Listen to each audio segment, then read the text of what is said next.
말씀표 다시 한번 보죠. 말씀표 여러분들 머릿속에 딱 집어넣으시고 말씀표 글씨가 좀 작아서 잘 보이시나 모르겠네요. 클로즈업을 해주세요. 네, 말씀표. 광야 시간을. 그래서 이 정원 목사님의 이렇게 설교를 이렇게 요약한 건데요. 특별히 이스라엘의 구원의 역사죠. 이스라엘의 구원의 역사.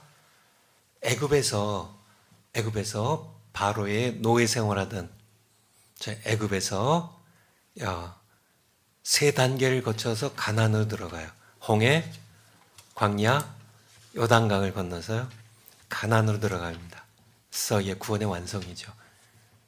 마찬가지로 우리도 애굽 같은 사탄이 지배하는 세상에서 홍해, 광야, 요단강을 건너 예수님 안에 복을 누리기 위하여 들어간다는, 이게 딱 들어맞는 겁니다. 이스라엘 백성의 출애굽의 구원의 역사와 가나안으로 가는, 세상에서 사탄에게 종노릇하던 우리를 구원하셔서 예수 안에 들어가게 하는 이 구원의 역사가 딱 맞아떨어진다는 거예요. 그래서 정광 목사님이 우리의 구원의 역사를 이스라엘의 출애굽의 역사와 딱 접목시켜가지고 설명하는, 그래서 오늘은 특별히 그 가운데는 광야입니다. 광야. 우리가 애굽에서 홍해를 건너 광야에 들어왔어요. 광야에서 우리 정화 목사님 설교하신 것처럼 6가지입니다. 시험, 낮추심, 연단, 성막을 짓게 하심, 제사를 배우게 하심, 아담을 처리하심. 제가 파워포인트 준비했는데요. 같이 한번 보도록 하겠습니다. 지난번에 했던 거 간단하게 개요입니다. 구약시대 가나안은 신약시대 예수 안의 모형, 예표, 타이폴로지라 그러죠. 그때 가나안이 신약시대 예수 안과 정확하게 떨어지는 것이 우리 정광 목사님 설교에 또 우리 신학교 토크에서 계속 말씀하고 계신 거죠. 두 번째, 하나님께서 이스라엘을 위해 가나안에 예비하신 모든 복을 우리 시대에는 예수 안에서 예비하셨다는 거예요. 이게 정확하게 맞아떨어지기 때문에 세 번째, 그러므로 이스라엘 백성처럼 우리도 애굽 같은 세상을 탈출하여 홍해를 건너고 광야에 들어가서 내 안에 아담이 주고 요단강을 건너면 가나안 곳, 우리의 가나안 곳 예수 안에 들어가서 하나님께서 예비하신 복을, 가나안의 모든 복을 누리게 된다는, 이게 전체 개요입니다. 파워포인트 다음 거요. 지난 시간에 한 건데요. 간단히 보면 첫 번째 애굽입니다. 구약시대의 애굽은 신약시대의 세상을 보여주는 모형이랍니다. 그러므로 애굽을 파악하면 오늘날 세상을 파악할 수 있다는 거예요. 첫 번째, 애굽 왕이 바로였듯이 오늘날 세상 임금은 마귀라는 겁니다. 두 번째, 당시의 백성이 바로의 노예였듯이 오늘날 세상 모든 사람은 사탄의 노예, 종이라는 겁니다. 세 번째, 바로의 종들에게 당시 기업이 없었듯이 오늘날 사탄의 종들도 예수님 안에 안 들어가면 기업 없다는 얘기예요. 세상에 잘 사는 사람들 전혀 부러워할 필요 없습니다. 그들은 기업이 없어요. 네 번째, 바로에게 종노릇하는 백성을 구원하기 위하여 당시에는 하나님께서 모세를 보내셨는데요. 사탄의 종노릇하는 우리를 구원하기 위하여 예수 그리스도를 하나님께서 세상에 보내셨다는 겁니다. 다섯 번째, 바로와 분리시켜 백성을 불러내시려고 10가지 재앙을 쏟아부으셨죠. 오늘날도 하나님께서 우리를 사탄으로부터 분리시키기 위하여 재앙을 사용하실 수 있다는 겁니다. 여섯 번째, 분리를 거부하던 바로를 유월절 사건으로 굴복시키셨듯이 어린 양 예수 그리스도의 피로 사탄을 굴복시키셔서 주종관계에 있던, 사탄과 연합되어 있던 우리의 그 연합관계를 깨뜨리고 우리를 사탄에게서 분리시켜 내셨다는 겁니다. 무엇으로요? 어린 양 예수님의 피로. 일곱 번째, 파워포인트 다음 거입니다. 일곱 번째, 유월절 어린 양의 살과 피를 먹은 이스라엘 백성에게 불기둥과 구름 기둥이 나타나 가나안까지 길을 인도했듯이 우리에게도 성령과 말씀이 불기둥과 구름기둥처럼 나타나 예수 안으로 우리를 인도하기 시작한다는 겁니다. 파워포인트 다음 거예요. 이제 광야, 홍해 더 봐야죠. 출애굽 후 통과하게 하신 첫 번째 과정이 홍해입니다. 그래서 세 과정을 통과하게 하시는데, 통과하게 하시는데, 바로 홍해, 아까 그 앞면의 그 세 과정 다시 한번 볼까요? 파워포인트 앞에요. 그러나 불기둥과 구름기둥은 이스라엘 백성을 애굽에서 가나안으로 바로 인도하지 않고, 정모 목사님 설교에서 14일이면 가는데 200만 끌고 가도 장정이 그냥 또박또박 걸어가면은 사실 14일도 안 걸립니다. 일주일이면 갈지 않을까요? 그런데 200만 끌고 가니까 이제 더 많이 걸리는 거죠. 그렇지만은 그렇게 가도 보름 안에 갈 수 있는데 그냥 바로 인도하지 않고 세 과정을 통과하게 하세요. 홍해, 광야, 요단강을 통과하여 가나안에 들어가게 하십니다. 우리도 이 세 과정을 통과하여 예수 안에 들어가게 하셔서 하나님이 예비하신 복을, 예수님 안에서 예비하신 가나안의 모든 축복을 누리게 하신다는 얘기입니다. 파워포인트 다음 거요. 출애굽 후 통과하게 하신 첫 번째 과정은 홍해예요. 여기까지 지난 시간에 했죠. 하나님은 왜 이스라엘 백성으로 가나안에 곧장 들어가게 하지 않고 홍해를 통과하게 하셨나? 물세례가 필요했다는 얘기입니다. 물세례. 그래서 홍해는 물세례예요.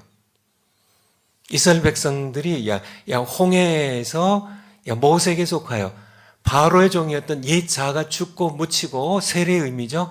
하나님의 백성을 거듭나는 물세례를 홍해에서 받았습니다. 사도 바울의 서신서 가운데 고린도전서 10장 1, 2절에 나와 있죠. 사탄의 종이던 우리도 물세례를 통과하여, 홍해 물세례를 통과하여 예수 그리스도와 함께 죽고 묻히고 하나님의 백성으로 다시 태어난다는, 우리도 예수님 안에 들어가려면 물세례를 통과해야 된다는 얘기입니다. 파워포인트 다음 거요. 이제 광야입니다. 출애굽 후 통과하게 하신 두 번째 과정은 광야예요. 광야. 이제 우리가 광야에 들어왔어요. 광야입니다. 이제 여러분들 고생 좀 하셔야 돼요. 광야에 들어왔습니다. 이스라엘 백성들이 홍해를 건너 물세례를 받음으로 바로에게 분리되고 애굽 생활이 청산되고 하나님의 백성을 거듭났는데, 왜 하나님은 이스라엘 백성을 홍해면 됐지, 이제 다 끝났잖아요. 애굽 생활 끝났고 바로에게 연합되었던 것, 이게 딱 분리가 됐고, 그리고 하나님의 백성을 거듭났는데 홍해면 됐지. 근데 왜 또 광야에 들어가게 하셨냐는 얘기예요. 왜 그렇게 하셨냐는 얘기예요. 첫 번째가 시험입니다. 시험. 우리 정모 목사님 설교를 통하여 다 들었기 때문에 성경 구절 이렇게 보면서 간단히만 좀 하면, 신명기 8장 2절입니다. 신명기 8장 2절. 신명기 8장 2절. 신명기 8장 2절. 2절. 네 하나님 여호와께서 이 40년 동안에, 이 광야 40년입니다. 너로 광야의 길을 걷게 하신 것을 기억하라. 이는 너를 낮추시며, 이게 두 번째고요, 너를 시험하사 내 마음이 어떠한지, 그의 명령을 지키는지 아니 지키는지. 복종이죠. 자기의 뜻과 모든 견해들을 다 내려놓고 이 자아가 죽어가지고, 정말 죽어가지고 하나님께 복종하는지 알려하심이라. 어떻게 해요? 너를 시험하사. 첫 번째 시험하려고요. 조금 내려가서 16절 한번 볼까요? 16절. 8장 같은 장 16절. 여기서도 내 열조도 알지 못하던 만나를 광야에서 40년 동안 내게 먹이셨나니 이는 다 너를 낮추시며 너를 시험하사. 하나님께서는 시험하시는데요. 이 시험이 이게 템프테이션이 아니라, 템프트가 아니라 테스트예요. 테스트. 여기 영어 단어는 좀 구별이 되는데요. 그러니까 이게 하나님께 마귀는 템프트를 합니다. 믿음을 이렇게 무너뜨리려고요. 그래서 마태복음 4장 이제 1절에 보면 예수님께서 성령에 이끌려 이제 광야로 가시는데요. 거기서 이제 예수님께서 한번 찾으셨네요. 한번 올려주실까요? 그때 예수께서 성령에게 이끌려 마귀에게 시험을 받으러, 이 시험을 받는 게 이건 템프트입니다. 예, 템프테이션이에요. 40일 동안 금식하셨고요. 3절에 보면 시험하는 자가, 이게 시험하는 자가 누구예요? 마귀입니다. 마귀는, 그러니까 여기의 시험은 영어로 템프테이션이에요. 그러니까 이렇게 믿음을 무너뜨리려고 그런 나쁜 의도로 이렇게 시험하는 자, 이게 템프터죠. 예, 마귀는, 근데 하나님께서는 템프테이션을 안 하세요. 템프터를 안 하세요. 테스트만 하십니다. 테스트, 이게 차이는 아주 근본적으로 차이인데요. 테스트 하시는 거는, 테스트는 오히려 믿음을 확인하고 믿음을 강하게 해서 복을 주시려고 하는 게, 이게 테스트죠. 하나님께서는, 이게 시험을 안 하세요. 우리 야고보서 1장은 뭘까요? 야고보서 1장 13절. 야고보서 1장 13절. 예. 사람이 시험을 받을 때 내가 하나님께 시험을 받는다. 이게 다 템프트예요. 하나님은 악에게 시험도 받지 아니하시고 친히 아무도 시험하지 않으세요. 하나님 시험하지 않으세요. 그런 분이 아니십니다. 그런데 테스트는 하세요. 템프트는 안 하시는데 테스트는 하세요.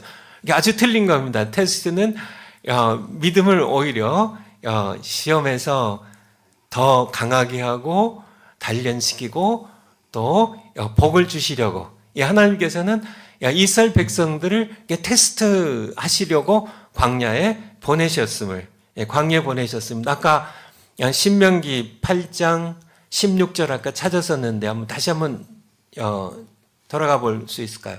네. 내 열조도 알지 못하던 만나를 광야에서 내게 먹이셨나니 이는 다 너를 낮추심이, 너를 테스트, 시험하사. 이 테스트예요. 이게 템프트가 아니라 테스트하사 마침내 내게 복을 주랴. 그러니까 하나님께서 테스트하신 이유는 가나안의 복을 누리게 하시려고 하는 거고요. 마귀가 템프트, 시험하는 거는 가나안의 복을 못 누리게 하려고 하는 거고요. 이게 완전히 틀린 겁니다. 그래서 하나님께서는 그러니까 40년 동안 이스라엘 백성들을 광야에 들어가서 가게 하신 이유는 테스트하시기 위하여. 파워포인트를 한번 다시 한번 갈까요? 두 번째는 낮추시는 겁니다. 낮추시는. 그래서 교만한 자를 물리치시고 겸손한 자에게 은혜를 베푸시는 하나님께서는 구약에도 있고 신약에도 있죠. 신약에도 두 번이나 제가 알기에는 야고보서랑 베드로전서에 있는데요. 하나님은 교만한 자를 물리치시, 교만을 가장 싫어하세요. 겸손한 자에게 은혜를 베푸신 하나님께서는 이스라엘 백성들을 낮추셔서 그가 가장 싫어하는 죄악, 곧 바로의 죄악이 뭘까요? 출애굽기 9장에 보면은 교만입니다. 사탄의 죄악이 뭘까요? 교만이에요. 교만의 뿌리를 뽑기 위해 이스라엘 백성들 40년 동안 광야에 그냥 몰아넣으셔가지고 가장 싫어하신 이 죄악, 교만의 뿌리를 뽑아내시기 위하여. 출애굽기 한번 볼까요? 출애굽기 9장 16절. 출애굽기 9장 16절. 이제 10가지 재앙을 내리면서 모세를 통하여 하나님 하신 말씀이죠. 내가 너를 세웠으면 나의 능력을 내게 보이고, 하나님께서 바로를 세웠어요. 나의 능력을 내게 보이고 내 이름을 온 천하에 전파되게 하려 했음이니라. 17절에 내가 여전히 내 백성 앞에서 자고하여. 이게 교만이죠. 교만하여. 개역 개정판에서는 이게 교만으로 번역하고 있죠. 개역 한글판에서는 자고하여, 자기를 높여서 교만하여 그들을 보내지 아니하느냐고 그렇게 하나님께서 책망하시는 내용이 나옵니다. 우리 에스겔서 28장 7절 한번 볼까요? 17절. 에스겔 28장 17절. 네가 아름다움으로 마음이 교만하였으며 네가 영화로움으로 내 지혜를 더럽게 하였으며 내가 너를 땅에 던져 열왕 앞에 두어 그들의 구경거리가 되게 하였도다.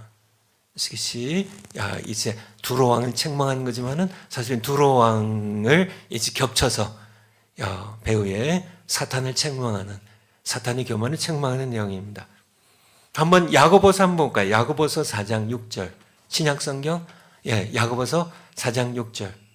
거기에 하나님께서 교만한 자를, 하나님은 교만한 자를 물리치시고 겸손한 자에게 은혜를 주신 하나님이세요. 7절에 그렇기 때문에 너희는 하나님께 순복할지어다. 마귀를 대적하라.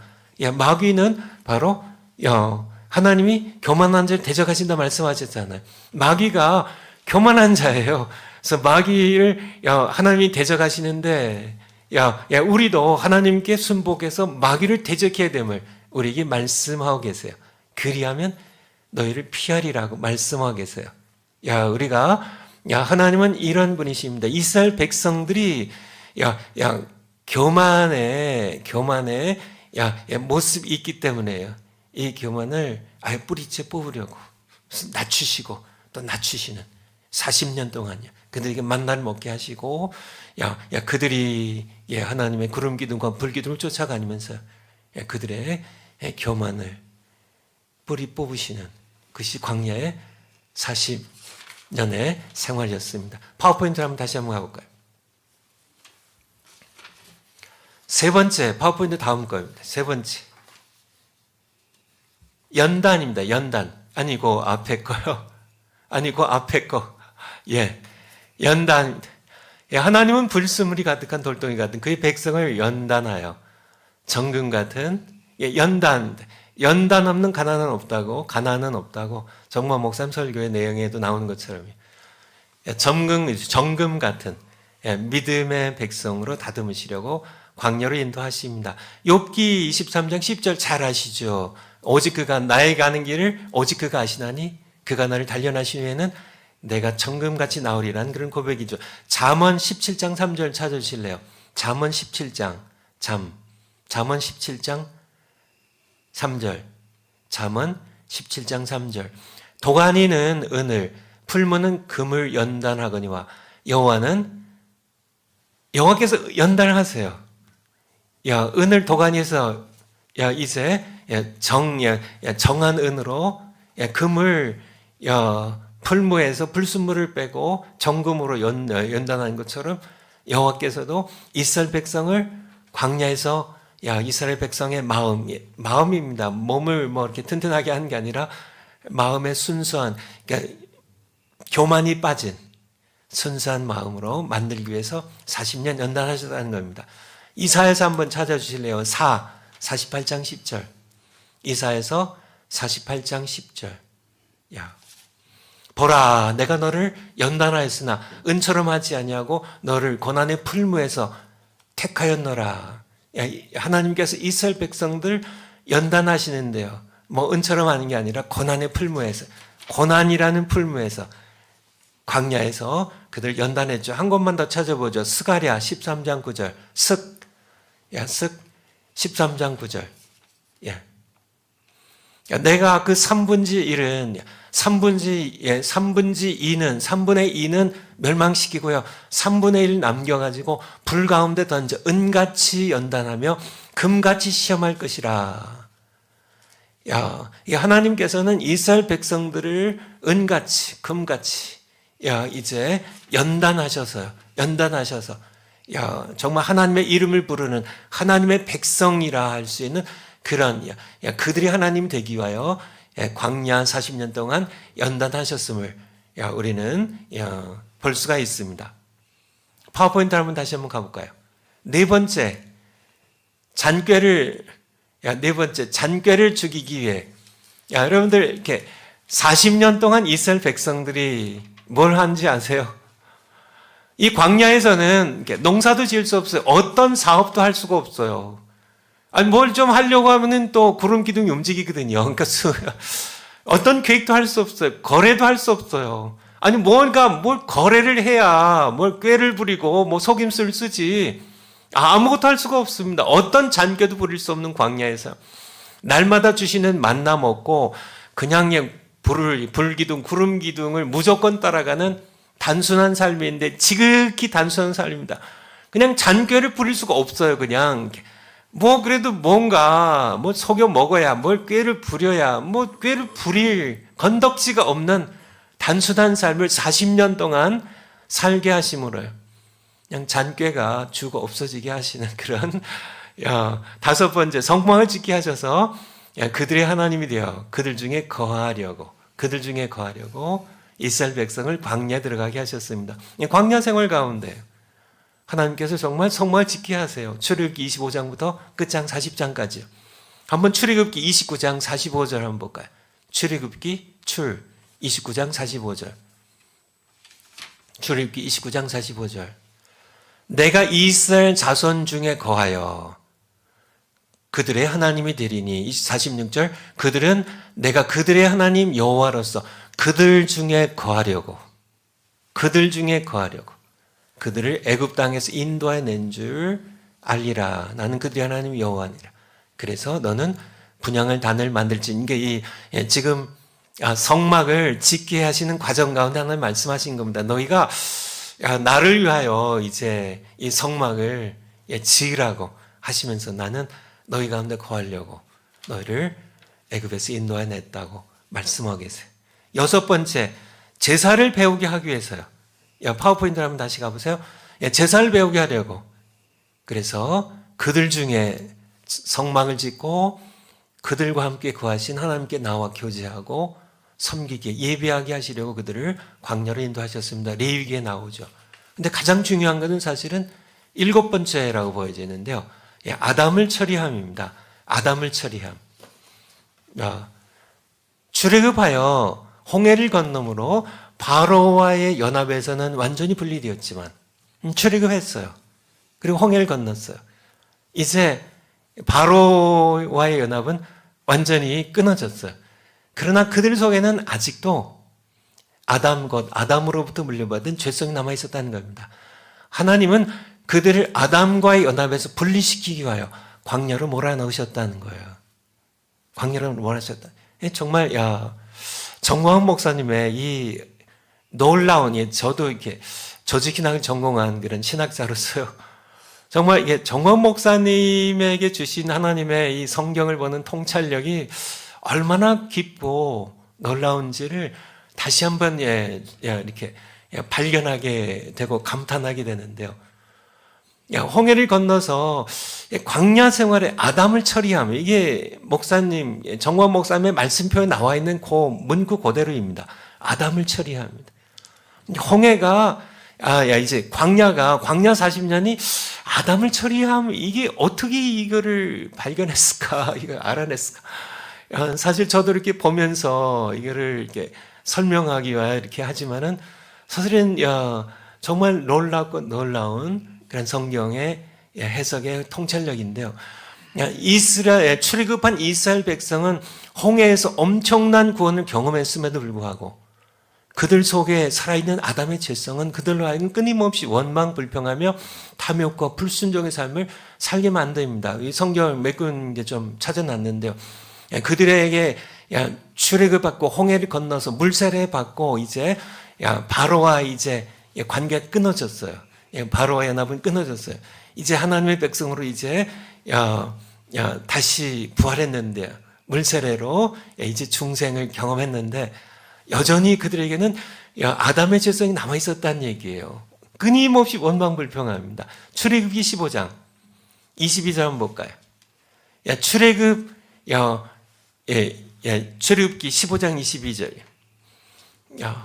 모세가 홍해에서 이스라엘을 인도하며 그들이 나와서 수르 광야에 들어가서 거기서 사흘길을 행하였으나 물을 얻지 못하고 마라에 이르렀더니 그곳 물이 써서 마시지 못하겠으므로 그 이름을 마라라 하였더라. 24절에 백성이 모세를 대하여 원망하여 그러되 우리가 무엇을 마실까 하며. 여러분들 22절 보면요. 22절 홍해에서 인도한 지 3일 만이에요. 홍해에서 정말 그들이 이제 홍해 가로막혀가고 뒤에는 미 바로의 특별병거 600승과 일반 병거까지 합쳐가지고 1,000몇백 대의 이 병거들이 추격을 하고요. 또 다른 군사들과 함께 정말 몰살당할 그런 위기에서요. 하나님께서 그들을 홍해를 가르쳐서 건너게 하셨는데요.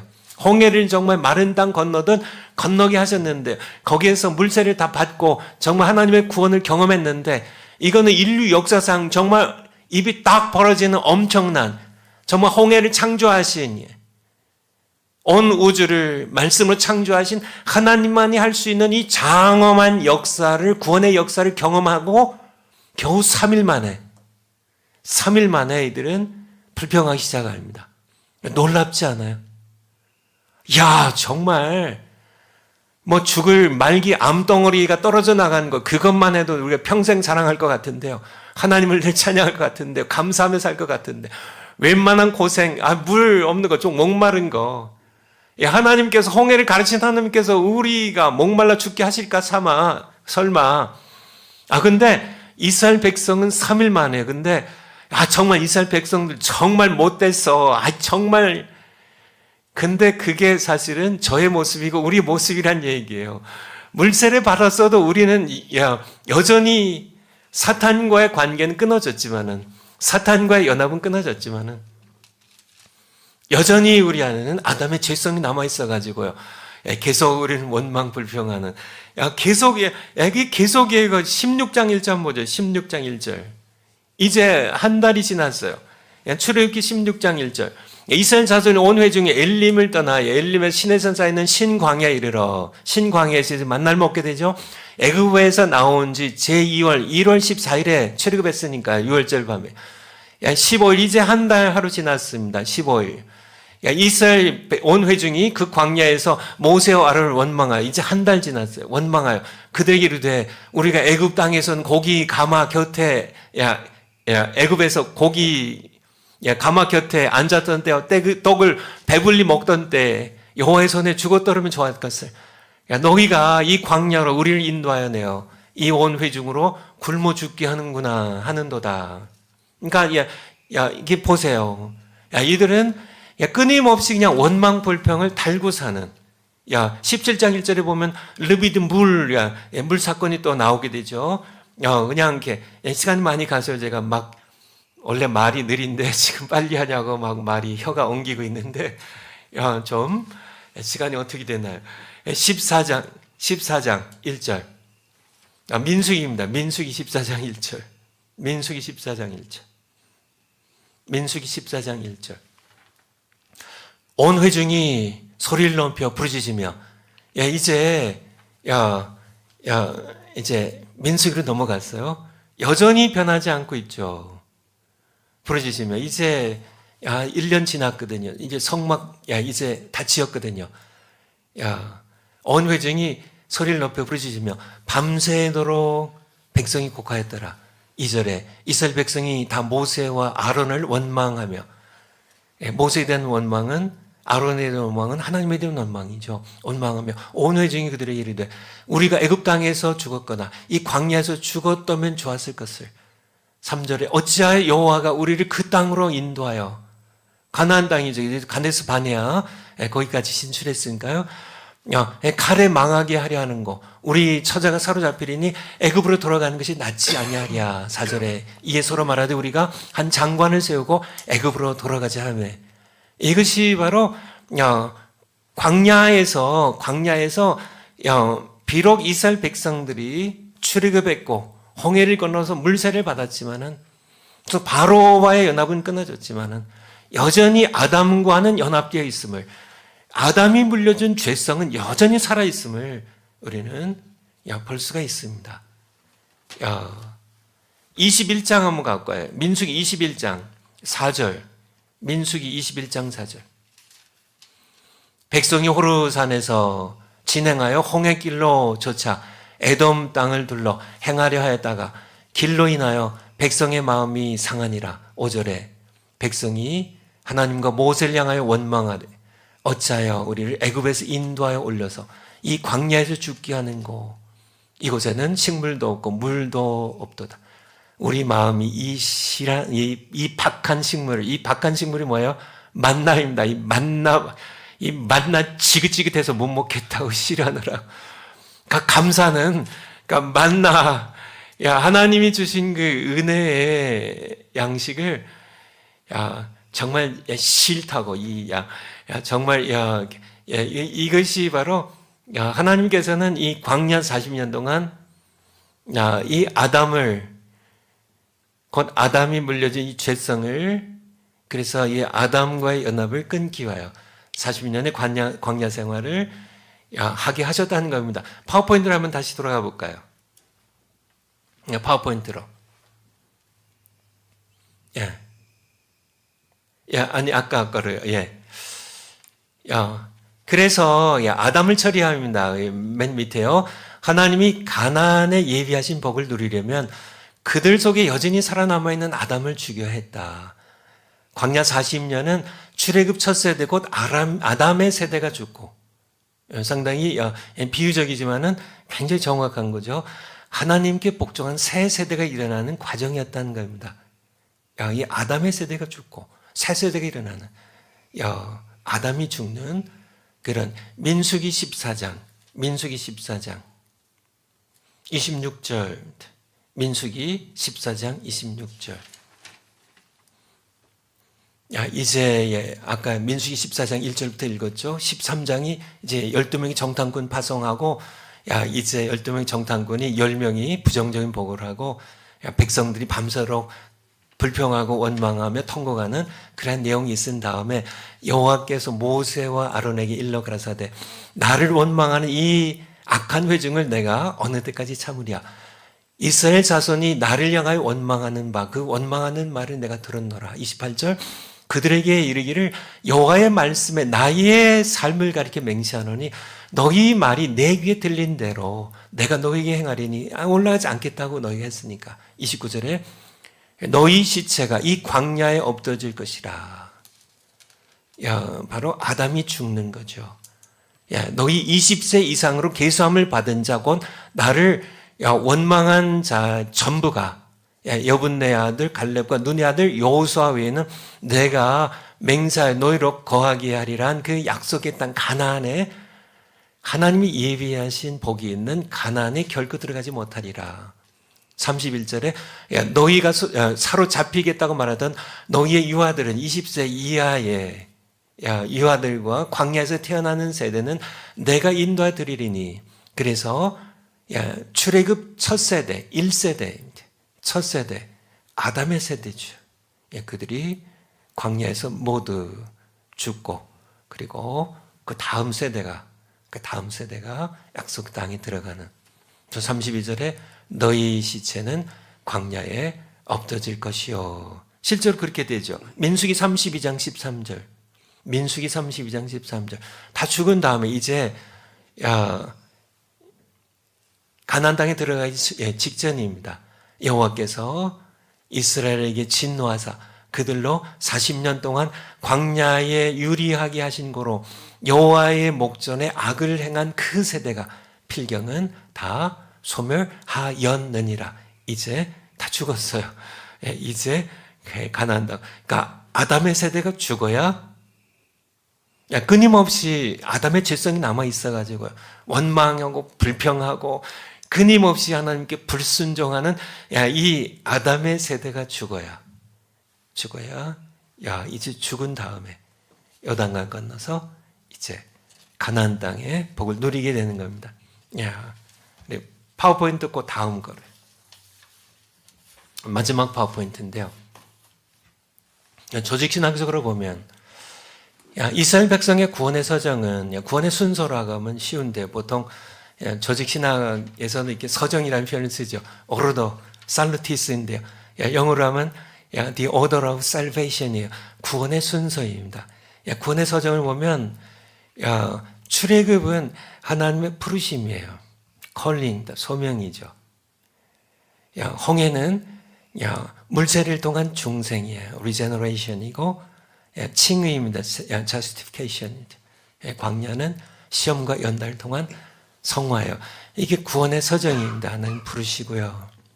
중생하고 거기에 이제 보통 순서의 회심, 이제 넣고 그다음에 칭의, 중생과 칭의가 홍해를 건너면서 이루어지고요. 광야에서는 성화입니다. 이게 그 순서대로. 그러므로 나도 오늘날 우리도요. 하나님의 부르심을 받아 사탄으로부터 분리되고 출애굽입니다. 우리가 물세를 받아 하나님의 자녀로 중생하고 의롭다 하신 칭의를 받았어도 홍해입니다. 내 안에 여전히 아담이 남아있던 사실을 깨달아야 합니다. 이제 광야에 필요해요. 광야가 필요하다는 얘기입니다. 오늘날 이스라엘 백성과 마찬가지로 우리에게도 광야가 필요하다는 얘기예요. 아, 내가 물세례 받았는데 뭐 내가 하나님 자녀로 중생 거듭나고 칭의 의롭다 하심 받았는데 이제 끝 아닙니까? 아니에요. 하나님께서는 가나안이라는 가나안의 복이 있는 예수님 안에 복을 누리려면 광야의 연단을 받아야 된다는 얘기입니다. 하나님께서 고난의 광야로 몰아가실 때 여러분이 혹시 고난의 광야에 지금 계신가요? 원망 불평하지 말고 연단을 받아 내 안에 있는 아담 곧 옛 자아입니다. 헬라어로 사륵스라고 하죠. 사륵스 육신을 죽이라는 얘기입니다. 로마서 8장 12절. 로마서 8장 12절. 로마서 8장 12절. 그러므로 형제들아 우리가 빚진 자로 돼 육신에게서 이 육신이 사륵스예요. 육신에게서 우리 옛 자아죠. 이게 아담이 물려준 우리 속의 아담이에요. 이 육신에게 져서 육신대로 살 것이 아니라 13절에 너희가 육신대로 살면 반드시 죽을 것이로되 영으로서 몸의 행실을 이 육신이 이제 행하게 하는 몸의 행실을 죽이면 살리니 골로새서 3장 5절. 골로새서 3장 5절. 강한 표현이 여기 등장하죠. 3장 5절. 그러므로 땅에 있는 지체를 죽이라. 곧 음란과 부정과 사욕과 악한 정욕과 탐심이니 탐심은 우상 숭배니라. 이 땅에 있는 지체, 육신, 사륵스를 가리키는 아담의 내 속에 아직 남아있는 이 아담을 가리키는 겁니다. 내가 사탄으로부터 내가 해방되었지만 죄와 사망의 법에서 우리를 해방시키셨지만은 그리스도 예수 안에는 생명의 성령의 법이요. 나를 해방시키셨지만은 죄와 사망의 법에서 사탄과 연합해서 해방시키셨지만은 여전히 우리에게는 아담이 남아있기 때문에 그것을 죽이라고 말씀하기 위해서 이게 광야에서 이루어진 겁니다. 파워포인트를 한번 다시 한번 가보죠. 파워포인트에서. 둘째 과정 광야에서 성화되어 하나님의 거룩하심을 닮아야 비로소 셋째 과정인 요단강을 건너 가나안에 들어갈 수 있기 때문입니다. 레위기 11장 45절에 보면 하나님께서 말씀하시죠. 내가 너희를 애굽에서 인도해낸 것은 너희 하나님이 되려고 한 것인데 내가 거룩하니 너희도 거룩하라고. 하나님이 거룩하신 분이기 때문에 그의 백성을 거룩하게 하기 위하여 광야에서 성화의 40년의 과정을 통과하게 하셨다는 그런 말씀입니다. 여러분들도 물세례 받고 중생하고 칭의 받고 했지만은 광야 생활이 여러분에게 있다는 사실을 그래야 우리가 하나님이 예비하신 복, 예수님 안에 있는 가나안의 복을 누릴 수 있음을 정만 목사님 설교를 통하여 우리에게 말씀해 주셨어요. 이상입니다. 네, 감사합니다. 손원배